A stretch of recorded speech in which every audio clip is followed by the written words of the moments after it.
But I have had some niggling, burning questions around whether this is a good idea long term. I saw a video from Kerry on Homestead How talking about the death of Alex Cannon. And I know that there are people out there who have problems on the carnivore diet and end up with unexpected things happening.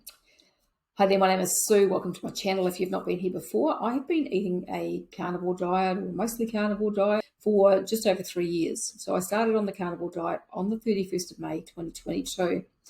So throughout the whole 3 years that I've been eating this way, I've had some really good health benefits. My body has healed a lot from where I was, and I continue to improve.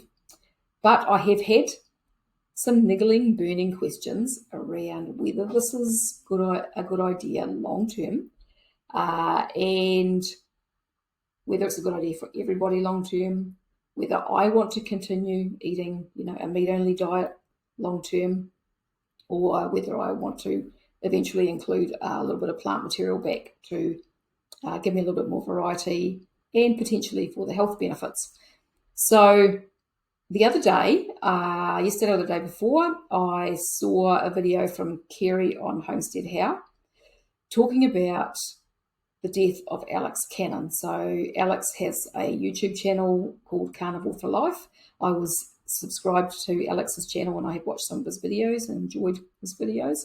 Alex started on the carnivore diet around the same time as me. So he started on the 1st of May 2022. I started on the 31st, so 30 days between us. And Alex died suddenly in his sleep just very recently, unexpectedly. Now, on Kerry's video, he was saying that the coroner's report has come back and said that he died of a genetic heart condition that he obviously didn't know he had, and it has nothing to do with his diet or lifestyle. I question that. I feel incredibly sorry for Alex's family. My heart goes out to them, and it's terrible to have somebody die, especially unexpectedly like that. Alex was 66 years old. I mean, obviously everyone thought his health was improving, and then next thing he's passed away. And so in the carnivore community, I keep a fairly close finger on the pulse, not as much as I was, but, I used to watch a lot of videos, read a lot of people's comments and things underneath, and I know that there are people out there who have problems on the carnivore diet and end up with unexpected things happening. So a couple of YouTube channels that I can think of that have probably been in the last 12 months, Old Guy Carnivore, he had a stroke a few months ago. And there's a lady with a channel called Over 50 Beauty. She was on carnivore and she had a stroke as well. So obvious questions that some people ask is, have they had any jabs? Don't know about them, but Kerry said that Alex's death was nothing to do with those. So I'm guessing he hadn't had any. But the diet and lifestyle thing, I have questions around that because Kerry said that Alex's family, the males in his family, are now being told to go and get tested for this genetic heart condition. So it's obviously something they didn't know was in the family. But genetic conditions that are passed down are generally only predispositions. I mean, if you have something genetic that's passed down from one family member to the next, it's not written in stone that you're going to get that disease usually. It's lifestyle and diet that make the difference as to whether those genes kind of kick in or not, from my understanding. Anyway, I'm not a doctor or a scientist, but I think that's the way that it generally goes. I mean, this condition might be different, but the fact that they didn't know that they had it, I doubt it, because it means that no one upline from him knew that they had this condition. So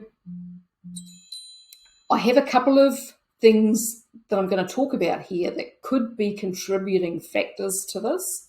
And that's the reason for this video. So I've been thinking about making this video anyway prior to seeing the video about the death of Alex. And this has just kind of spurred me into action to finally do this. So from what I can gather, Alex died from some form of cardiomyopathy. So cardiomyopathy is where the heart muscle is damaged in some way, so it can be thickened or whatever and doesn't work properly. Kerry said that his heart couldn't pump blood efficiently. And as I said, you've got those couple other channels where those guys have had strokes, and the old guy Carnivore is back on his carnivore diet. The over 50 beauty lady is not. Old guy Carnivore seems to be recovering quite well. So does the other lady, from what I can gather. So if it was me and I was old guy Carnivore and I had a stroke, I would probably go back onto Carnivore as well, because I know the healing benefits of eating this way. As I said, I've had amazing healing. But what I have found personally in the 3 years is that I had 2 years of feeling like everything was improving, just gradually getting better, feeling younger, feeling more energy, sleeping better. And then all of a sudden over the last 12 months, that's kind of felt like it was going backwards. And so I'd been kind of a little bit concerned about the way that I was feeling. Why was I feeling like I was going backwards? Why was I not feeling great? But I hadn't really said anything on my channel. And I have to wonder whether Alex was in the same boat, because, it's a possibility, because you do a couple of years of eating this way and you're feeling really good. And then when you start not feeling so good, it's like, am I imagining this, or is this just part of my healing journey, or is there something else going on?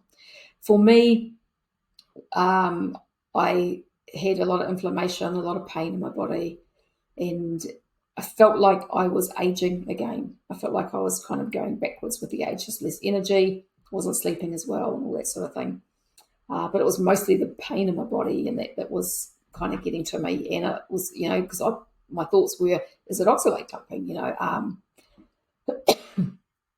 Because I go through phases of that still, but this was kind of continuous. And I had a niggling thing in my mind, in my head, and I'm pretty good at following my intuition, telling me to go and get a ferritin test. So I went and had a ferritin test in April, and it came back really high. And then I had another one in May, and it was even higher. But I'll get more to that later. So my question is, how many other people who are eating carnivore diets out there have had problems? I mean, we've only got a very small group of people on the carnivore diet who have YouTube channels. There are loads of people, more and more people trying the carnivore diet all over the place, who don't have YouTube channels and who aren't being public with their results. And so I have to wonder how many people out there are, have passed away, have had a stroke, have had a heart attack while on the carnivore diet. I find that in the carnivore community that all the focus is on blood glucose and lipids. So people talk about cholesterol and triglycerides and all the rest of it, but they don't talk about the things that I'm going to talk about in this video. A question that comes into my mind is, what is health? Is it the results of our blood tests? Go to the doctor, you get a pile of blood tests done. They're all within range, so therefore you're healthy, right? Do you feel healthy? How many people have blood test results? The doctor tells them they're as healthy as they head off and they're dead within 2 weeks. That happens all the time. So the blood test results, even though the blood tests can be handy indicators of different things, you can't rely on those. You have to rely on the way you feel. I mean, for me, that's what makes sense. If I feel good, then I am good. If I'm starting to feel not so good, then there's something going on. And as I've said, I have to wonder whether Alex had something like that going on or not. He might not have, but I have to wonder, because you'd think he would have to be noticing something to suddenly pass away. That's just my thoughts. So the things that I want to talk about, that I'm going to talk about here, are homocysteine and iron, because these are things that don't get talked about in the carnivore community that should be. People should be being made aware of these two risk factors, because there's an estimated 30 to 40% of people, Europeans anyway, I think it is, that have MTHFR genetic variations. But most people don't know that they've got them, because you have to go, your doctor's not going to test for it. You have to go and have a specific test done to find out your genetics, to find out whether you have those genetic variations. Now, if you do, what that means is that If you are not getting the right nutrients, if you're not aware of what's going on in your body, your homocysteine can be rising. Now, homocysteine is a substance that most doctors don't test for because they don't get trained much on it. And so you could have a rising homocysteine. You could be on your carnivore diet, eating all your meat, feeling good, looking younger, losing weight, and then maybe not feeling quite so great, but still better than you were, and your homocysteine's rising. And homocysteine causes inflammation in the blood vessels, causes heart disease, high blood pressure issues, stroke, all of those cardiovascular risks. So if your homocysteine is rising and you don't know, then that can be creating either known or unknown things that don't make a lot of sense, including a heart attack or a stroke. So that's one thing. Now, the other thing is iron and ferritin levels. So it makes sense that for some people, if you are eating a high red meat diet and things aren't functioning the way they should be in your body, then you can be storing a lot of iron, and depending on your diet as well. I'll explain that in a little bit. On your version of the carnivore diet can make a difference. So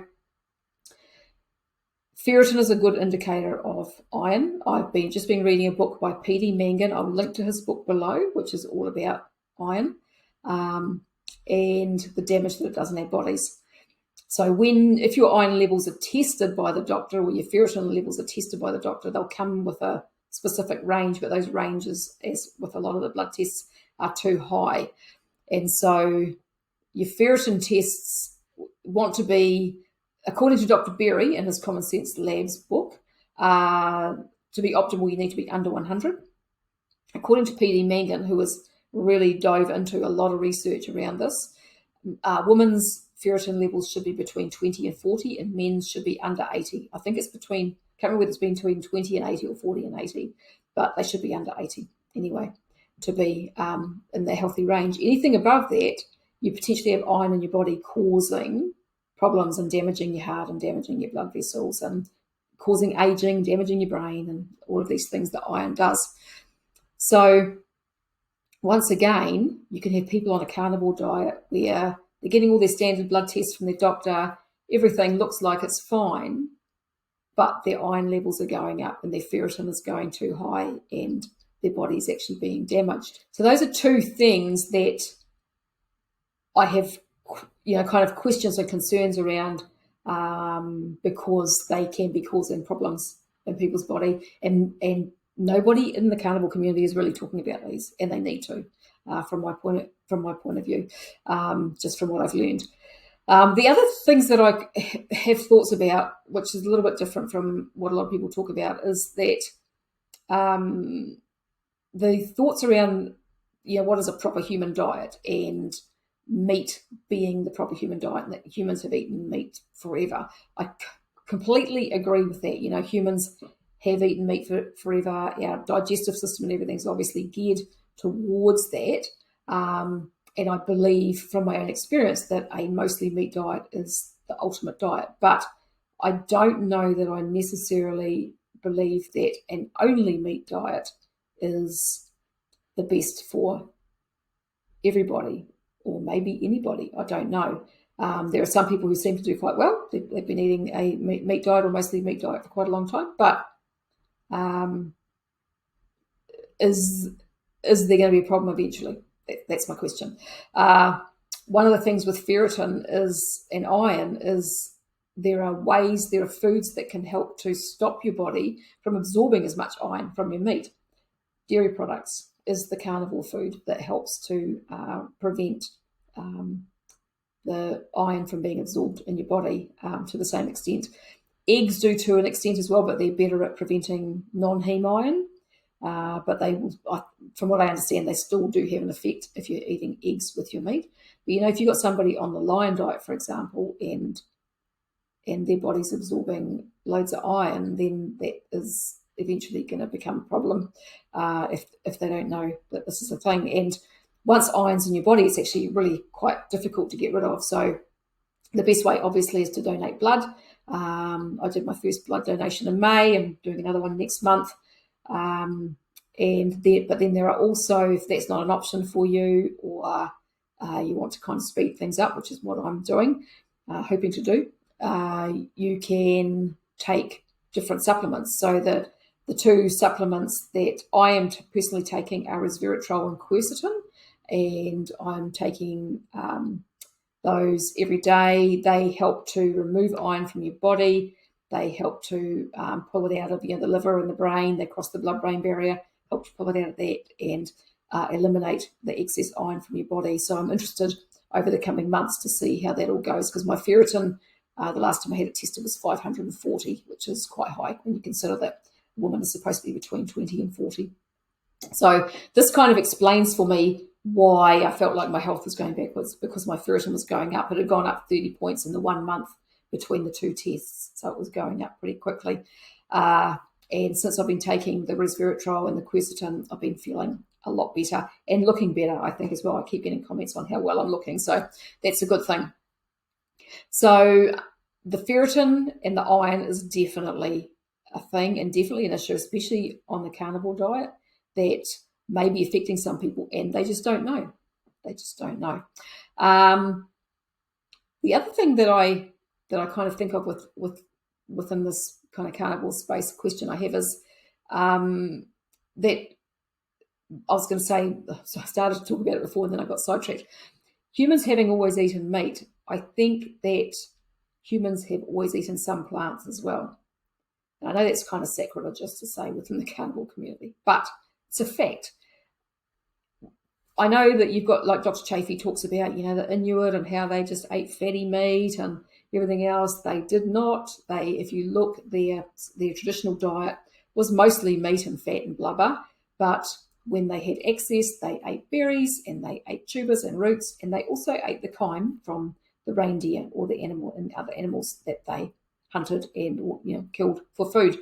So they were eating some plants, and all other traditional people eat some plants. I look at the Australian Aborigine because I know what their diet was. Having lived in Australia for a lot of years, I know that their traditional diet's mostly meat and fish, seafood, but also wild fruits, tubers, roots, insects, honey, and that's what their diet was. So I very much doubt that there has ever been humans throughout history that only ate meat and nothing else. I really seriously doubt that. So I question the validity of that claim. And I also question the fatty meat thing, because I've been kind of looking at all of the different wild animals that are around. And they are, apart from the Arctic animals, the whale, the seals, polar bears, all the other wild animals tend to be between 1% and 3% fat, even elephants. And so, the mammoths that were around years ago, the elephants are kind of downstream from them. Why would the mammoths be more fatty than the elephants are? Why would they have more fat on them? There are animals in cold climates who are still, like reindeer. Reindeer are between 1% and 3% fat. The deer and the moose and the elk that live in snowy regions, they're between 1% and 3% fat. So they're not high-fat animals. And so I have my doubts that humans ate very fatty animals, whereas our meat that we eat now, our domesticated beef, I think they're between 8% and 10% usually fat. And then our domesticated sheep are about 15% fat, whereas wild sheep are about 3%. So I think that the animals that we eat now are a lot fattier than the animals that were eaten traditionally. Of course, in the past, people would have prized any kind of fattier animal that they could hunt because it's better, it's more energy. But I really don't think, from what I have seen, doing a bit of delving into this topic, that there would have been a lot of very fatty animals that were hunted.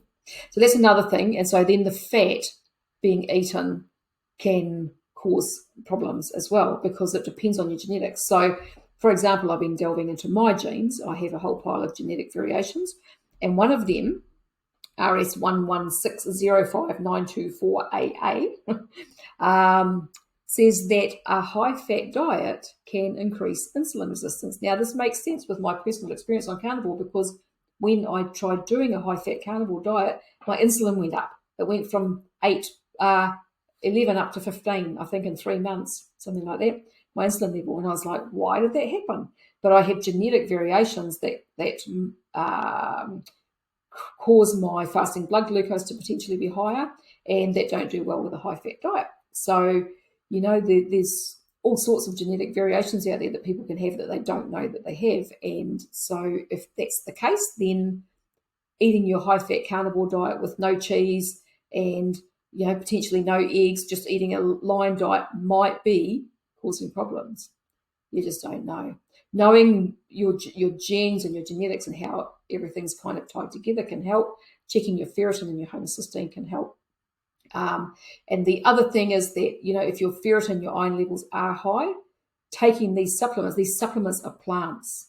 Okay, so quercetin comes from plants, and resveratrol comes from plants, and so these are the best things to get this excess iron and stuff out of your body. So the whole discounting plants, no plants, only meat. I just question that. At the moment, I'm just going through a little phase where I am testing a couple of things. So I've been eating a bit of pumpkin. I have had a little bit of onion the last couple of weeks, and I'm actually feeling really good. The pumpkin was mainly because we grew a stack in the garden by accident. We chucked some seeds in the compost and they grew a heap of pumpkins. Gave some away, but we've been eating some as well and doing really well with them. And I've eaten berries off and on throughout my 3 years, and I find that I feel quite well on those. So I think, for myself going forward, I know that a mostly meat diet and probably sometimes an all meat diet will be me probably for the rest of my life, because I know how healing it has been. But my thought is that I think that we have traditionally eaten small amounts of plants here and there, depending on season. And I have to wonder whether they are something that are beneficial for us. Not all the time, not lots of large amounts, but beneficial to have sometimes, just to help to detox your body, just whatever, whatever benefits they have on your body. So that's my thoughts today. I think that's all. I'll just have a quick look at my notes. The other thing is depending on how broken our bodies are coming into carnivore, they can be functioning in different ways. So we might have, like myself, I had a mold problem. With my mold problem, there was probably a whole bunch of heavy metals to be detoxed. There was bucket loads of oxalate to be detoxed. And so all of that, when you come onto a carnivore diet and your body gets the opportunity, it'll start cleaning things up. And it can overload different systems, different organs, depending on what it's trying to do. And so this can be a thing for people as well. So depending on how toxic your body is and how quickly it decides to start cleaning up, that can actually cause some fairly serious issues as well for different people. So, there's lots of different things that can play a part. So for me, I think, as I already said, I'm donating blood and I'm taking resveratrol and quercetin. Resveratrol has been shown to reduce the heart damage from iron overload, so that helps to undo any damage that's already been done. I will pop a link to a study below that talks about that, and I'll also have, I think I said, a link to the resveratrol and quercetin underneath, and to PD Mangan's book. And so the other good news right now is that I am feeling good, feeling a lot better, and my weight is dropping. I haven't got any scales, but I can tell on my clothes and the way that I feel in my body. So I can tell my weight is going down. So that's all good news. So that's my video for today. If you've got any comments or questions, put them below. I'm sure that there will be comments and questions on this video, and some of them might not be great, but that's just the way it is. I thank you very much for watching. Subscribe, like, share, all that stuff. And I will talk to you again another day. Goodbye for now.